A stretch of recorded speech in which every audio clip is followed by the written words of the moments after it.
Greetings. Hey, it's Susie Q here. Today we're going to continue with the YouTube from yesterday, an NDE near death experiencer. And we're probably going to do 5 different videos related to these experiences that are uncanny and pretty phenomenal. And so from yesterday's video, we kind of covered some experience that I had back in September of 2015 with a near death experience. And some people will be like, well, did that really happen to you? And so what we have is the opportunities to really look at things in a more expanded way of understanding. And so today, what I'd like to add that did happen back in 2015. And what's interesting is that there's so many different ways of relating to what is life and what is maybe life within a life with no physical ascension. I always say that. Or we also notice that there's other kind of parallel lives that we're all kind of maybe experiencing. Some people don't have these experiences at all, right? I happen to have that. So, with this part 2 of the near death experience, is I'd like to bring in some new conversation for you. And this was back from 2015, right? So, that was my Kundalini awakening. Very profound, very big, and, pretty amazing, right? And so, what I'd like to begin to work with a little bit here is what we call the walk-ins. So, the walk-ins are different kinds of kind of energies. It's not like a person, right? It's just another energy that might come in to assist a person to maybe illuminate new things for them in any way.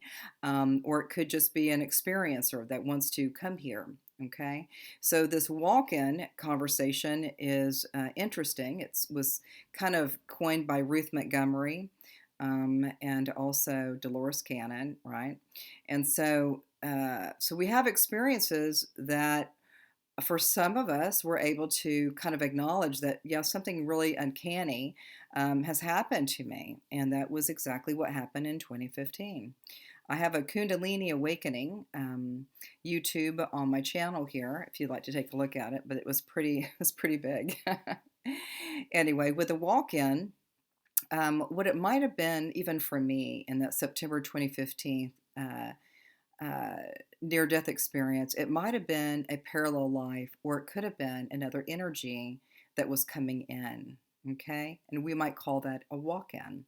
Now, a lot of that is it's not like another person, right? It's another energy that may come in to have an experience. All right. And so, as I was working with that in 2015, a lot of things were failing for me. A lot of things weren't helping me, right? It was kind of like the undoing or the unhinging or untethering my own sense of consciousness or my own sense of self. And so when this walk-in experience happened for me, I had some helpers that helped me kind of integrate the energies. And I'd like to share one of the energies that really brought to truth some things here in Arizona. I was back in Houston when this was going on. But there was one energy that was kind of like a tribal older woman, a tribal older woman, and her name was Skanawa. And from what I learned with these energies is that the energy has been with me for maybe, I don't know, for a while. It's been with me for a while. And so sometimes we kind of have experiences and we're like, well, this is strange and weird, or maybe you just kind of awaken to some other helpers that are there to assist you. So Skanawa was this energy that came through. It was a female energy or feminine energy, right? Because sometimes it's in the higher planes, it's all androgynous, right? But it did appear as a more of a feminine energy with Skanawa. And so that was back in 2015 or 2016 when we started I had some helpers that helped me kind of integrate because was totally like at a loss for a lot of my life. My life was changing rapidly and not in a good way, it just was changing and opening up to these energies. Okay, so going forward now with the NDE that happened in September of 2015, and then moving into getting maybe some integration with what we call a walk in or another energy that is coming in. So my energy was always present, but I had multiple energies that were coming in that were identifiable and known to me. Okay. And so what I'd like to do is like go back now to Arizona. So I came to Arizona back in 2017. And then I was kind of like going, I don't even know what I'm doing here or what's going on. And, I've been like a wanderer or a traveler since 2017. I've been a traveler. Okay. And so it was back in 2018 that I saw a notice of a lecture about some of the tribal wars that were happening, or the tribal experiences, what was true and what wasn't true, right? And so I was so excited. This was back in Casa Grande, Arizona in 2018. And I was so excited. I went to the library like an hour and a half early just to make sure I got the front row seat. And what was really interesting is I was so excited, to have this conversation. And then oftentimes when the energies are really powerful and really spiked, a lot of times people go to sleep or get really drowsy, and that's what happened to me. So I was sitting in the front row, and as soon as the lecturer started talking, it got really, I felt like I had to lay down, right? So I was like kind of in a meditative state listening, although I was so excited to hear everything. And then eventually, at a certain point, the name Skanawa showed up, right? Skanawa.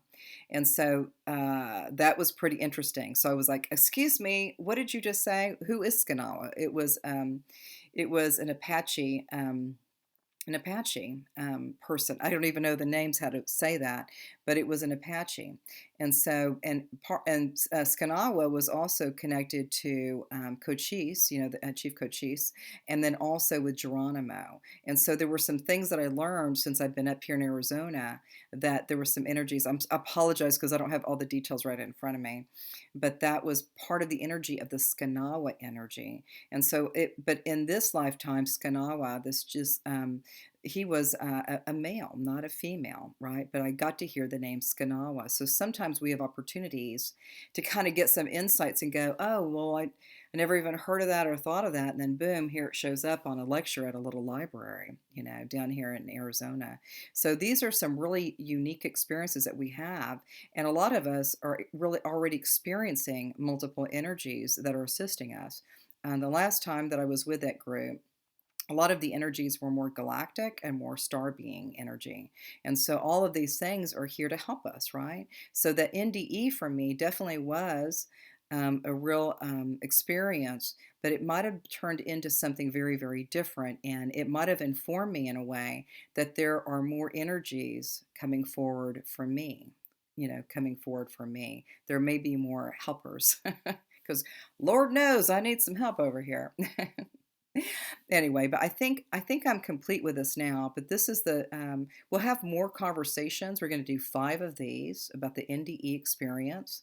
The first one just went into just the details of going to the light, and then today this is really about looking at other energies that come in. You may call them a walk-in, right? If you like, you can call that, or a soul braid, or just a very impactful and amazing soul consciousness, right? So, but that is really all I have to share today. But I really happy that if you're able to listen to this and to really kind of gain some insights, because we know that each one of us is so beautiful and amazing, and really doing your very, very best, and knowing that you have guidance from other energies or other sources, right? I always say I go direct with source, but sometimes we have these energies that want to come in, have an experience, maybe be here for a little bit, and maybe they'll leave, but it's all positive. It's all positive, and it's all really interesting. This has been wonderful today to share this with you. I'll be sharing more about the walk-in experience. So we'll do a little bit more of that tomorrow too. So sending you so much love, so much vibrancy of light, and just noticing what you're noticing, and then continue to broadcast that beautiful sense of light that you are. So I'm complete for now, and namaste.